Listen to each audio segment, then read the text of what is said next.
Heyo, today we got another video on big tank, big ships, and today is going to be the shield variant, and we have not pre-done the fits today intentionally because I want to kind of take you guys through how I put the fits together and how I test things and figure out like what's the best way. We're going to start with me not knowing exactly what I'm doing, and then we're going to kind of refine it on the first ship, and I'm going to show you guys how to kind of apply it to any ship. And Nika is here again to give us much attention and love and assistance because that's what Nika does.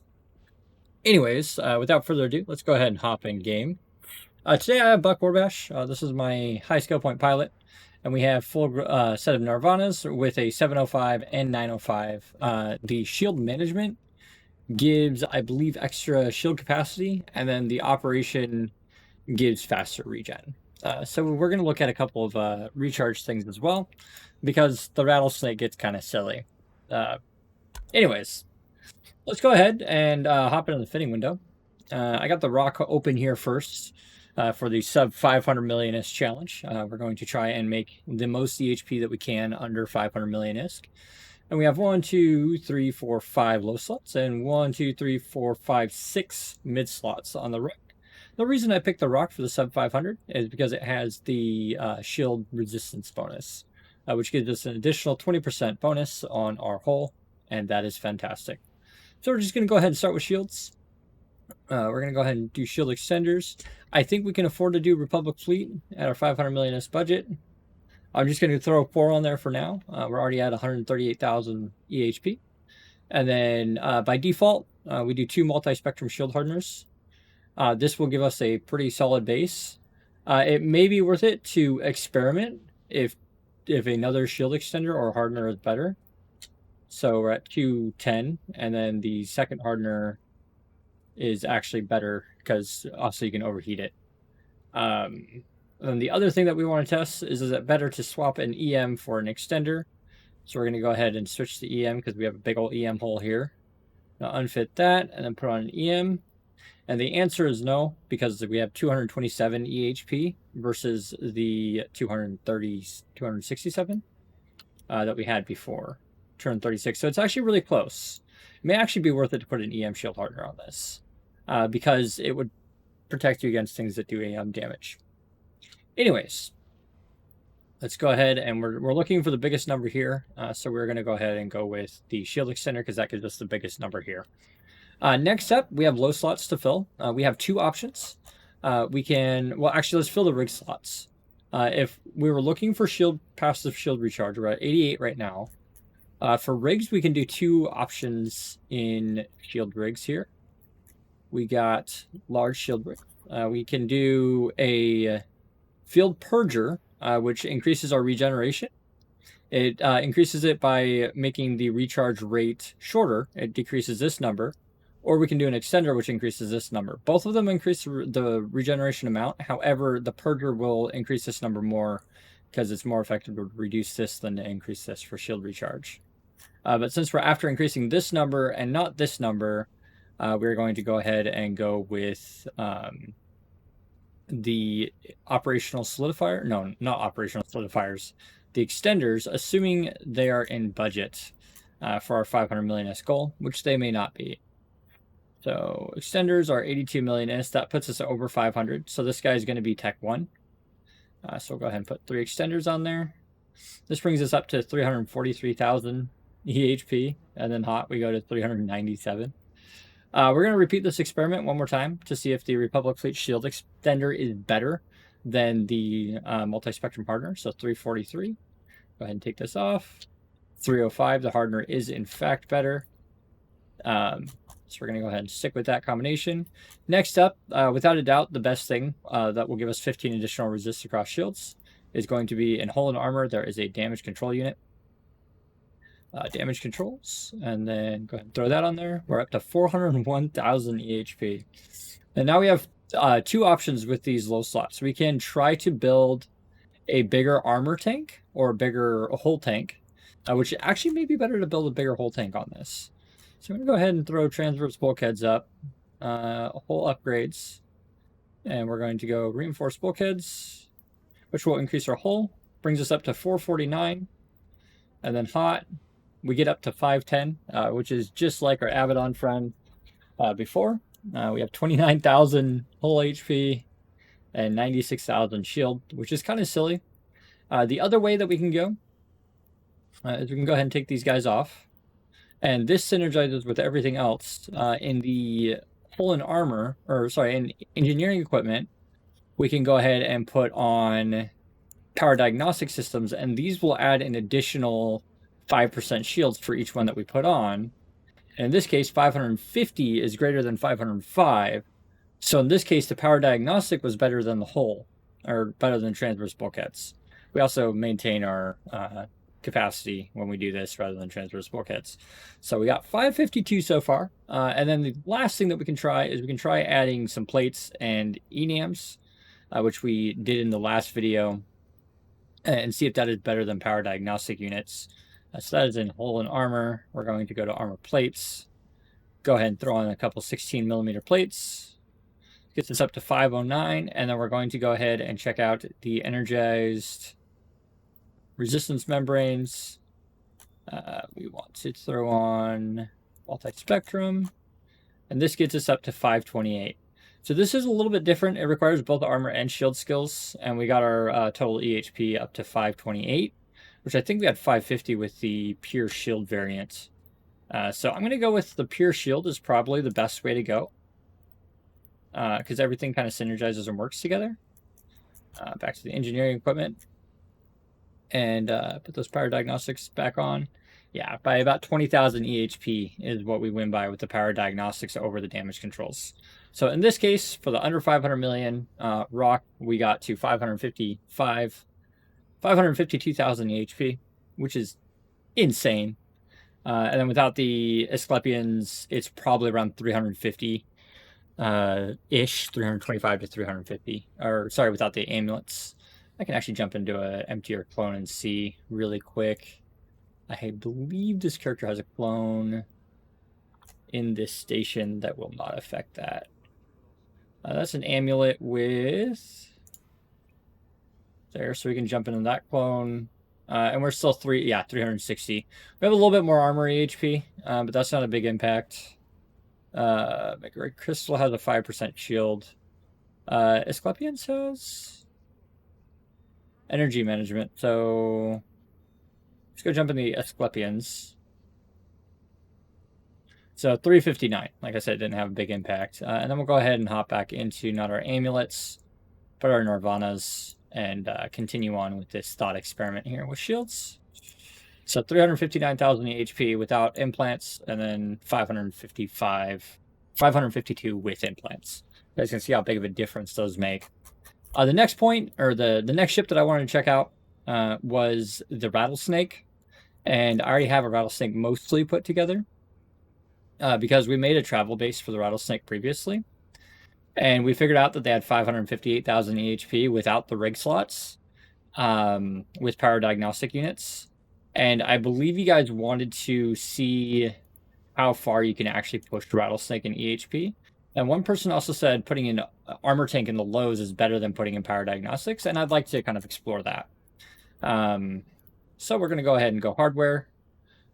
Rigs, we're going to put on those shield extender rigs that we like so much. Shield rigs, large shield rigs. We're going to put on the Tech 2 extenders. Brings us up to 371, and then do we have fancy? Yes, we have Republic Fleet, and then we don't have fancy here. Let's go ahead and do shield. We're going to follow the same experiment. I'm going to put 2 multi-spectrums on. We're going to see what the last Republic Fleet shield extender does. It brings us up to 745,000 EHP cold and 862 hot, which is crazy. And then we want to see if putting a EM hardener on is better. So EM hardener, 860. We're at 862, so this is just barely better than the shield extender, but only when hold. And then if we go fancy with a higher module, this is definitely going to be better. So we're going to go with 3 hardeners on this variant. And then the thing that we wanted to see is if we can beat 901 by switching this out to armor. I'm going to go ahead and take these guys off. First, let's try the transverse bulkheads and hull and armor. Transverse bulkheads, hull upgrades. Sorry, reinforced bulkheads. We get up to 810 with the reinforced bulkheads. We'll go ahead and take those off. Unfit you, unfit you, unfit you, unfit you. And then we're going to go to armor plates. 722, so the reinforced bulkheads were kind of better. I'm going to put on the 2 energized membranes.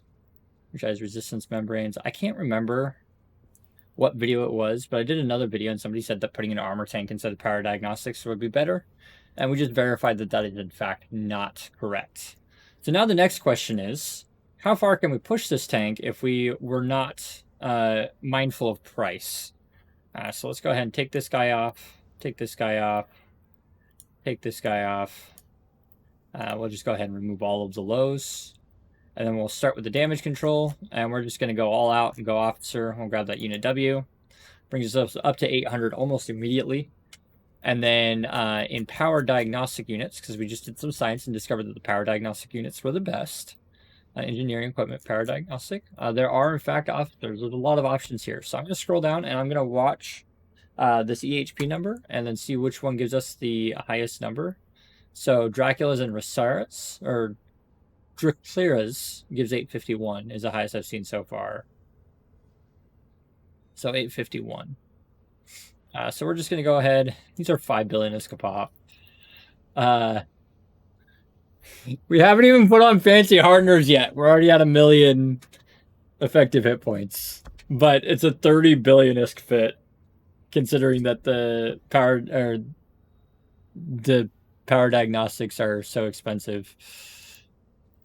Are those the ones that we wanted? Let's just double check that. Kilms is 851, and so is Dracula's. So I guess whatever is the cheapest. Anyways, up to 1.95 million EHP. Let's go ahead and bling out our extenders. Or sorry, our hardeners. Go hull and armor, shield, hardeners, and then we're going to go straight to officer. I believe estimals is the fancy one. We'll go ahead and take that off. Put that on 1.86 to 1.1 million EHP. And then this is also without command bursts. And then we're going to go ahead and do the multi-spectrums. Straight to officers and estimals. 1.5, just shy of 2 billion. Or 2 million EHP for a fancy price tag of 38 billion ISK. But it is just under 1 million hit points and 652 HP per second, which is not negligible, by the way, at this amount of HP at all. But this is significantly more than the armor tanks were able to get, but the cost is just obscene going for the officer power diagnostic units and the officer DCU and everything officer. I think we also discovered that there were shield extenders that were slightly better than Republic Fleet. We're going to go shield, extenders, and I believe the Thuckers were slightly better. We'll go ahead and see if we can hit that too. I think they're the same. Yeah, it's the same except they, yeah, 996. Except they have a slightly smaller signature radius, so we may as well go with them to reduce the signature radius. This is about as high as I can get with a Rattlesnake, and this is just silly. Almost 2 million EHP on a Rattlesnake. This might be king. I'm not entirely sure, but I'm going to link this in my in-game channel. 2 mil EHP with Nirvanas. And see if anybody says anything there. Say hi for YouTube. Say hi for YouTube. But this is just silly. This is absolutely silly. Let's see if we can get a Golem to match, because the Golem has one less mid, one less low, and an extra mid, and then also has the siege modules in the high. So the Golem might be competitive. I'm not entirely sure, but we'll go ahead and try the same thing with the Golem. I have a lot of Golem fits. We're just not going to get into why I have 20 different variants of Golem fits. But we're going to go ahead, shield, extenders, large. We're going to go circular suckers. All but the last 3, because we discovered that the EM hardener was the best. And then we'll go hardeners. Nope, I don't want that. I want the multi-spectrums. Estimals, we'll go 2. Go ahead and run those hot. And then we want the EM hardener. We know Estimals is the best. I'm previous known knowledge. 514k EHP. Already at the 12 billion S mark. This is actually profitable to kill. And then we're going to go DCU. Damage control unit. Hull and armor. Damage controls. Officer. Unit W, 664,000. And we're going to go engineering equipment, get those multiplying bonuses going. And then we are going to go, I believe it's Cormac's? Cormac was high, right? And Dracul's and Cormac. Yeah, they're the same. 809, and then there's no way we're hitting the 2 million mark. The Rattlesnake is king for sure in this category. Unlike with the Paladin beating out the Abaddon, the Rattlesnake absolutely wins in this category by quite a bit. Rigs, shield rigs. We got 2 extenders. We got 1.1 million EHP on this, so it's about half, which is still absolutely silly. Anyways, the next thing that I want to show you guys is how crazy the passive regen can get. We're going to use the Rattlesnake once again, and I'm going to show you guys a bonus fit. This is a sigil, and it has a funny trait in that it has a lot of low slots and then a couple medium slots, and you can make a really silly passive regen. And then with Nirvanas, they get even sillier. I actually don't even have the skills to fly this ship. But anyways, we go shield. We go shield extenders. We can get 2 large on there, I believe. Yeah, the third doesn't fit, so you go 2 large, and then you go 2 shield rechargers. Shield rechargers. Put 2 of those on. We're up to 93 HP per second. And then we can go shield power relays. Shield flux coils or power relays. Ship's core shields, which just kills your cap for extra regen. And because of all the lows, we get to put a bunch on there. 526. And then we go into the rigs. And then again, shield rigs, we're going to go medium because it's a medium ship. And we're going to put on 2 purgers, 3 purgers. We get 1200 HP per second. A tier 1 ship that's 67 million ISK. This is just a silly byproduct of the math of how things work. It reduces the recharge time. We got it down to 24 seconds. 24 seconds, boys. And then we have 12,000 life that's regenerating 24 seconds, meaning 12,000 peak regen. Or 1200 peak regen, which is silly. Anyways, I digress. Let's go back to the Rattlesnake. Battleship. Non-Empire Rattlesnake. And let's apply this same kind of logic to the Rattlesnake real quick. Because you guys always talk about with passive fitting and whatnot. But we can go shield. We'll go extenders. I'm going to put all but 1 extender, and we're going to play with what the best way to go is. So we're going to go that. We're already at 133. Then we're going to go shield rechargers, which I believe there's faction. So we're going to do 1. So we're at 158. We are going to play with this in a minute, and I'll show you guys how to kind of experiment with this. And then in the lows, we're going to do the same thing. Shield. And this isn't the most EHP per second. This is the most HP per second. Most EHP is more complex math-wise, because you take into account resist. We're just looking at this number right here, which is the HP per second. We're going to go shield flux coils or shield power relays. Shield power relays decrease your capacitor strength for additional recharge. We're just going to go ahead and fill those up. We're up to 964 prior to the rigs. And then we get 3 rigs, shield rigs, large shield rigs, and then we're going to go with the purgers. They increase our regen the most. We're at 2,287 HP per second. What in the world is this even? And then now we have a little bit of experimenting to do. Is it better to have a recharger or is it better to have an extender? And what we do is we just note this number, 2287, and then we see if it goes up. 2404. It looks like the extender is better. 2287. Oh, no, it said 2404, right? Yeah, 2404, so that's actually better. 2483, so that's still better. 2504. The rechargers are proving to be better. Oh dear. Is another one better?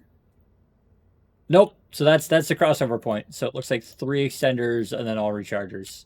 And this might be different with like Tech 2 and whatnot, but 2,500 HP per second with we'll say the average of 40% resist.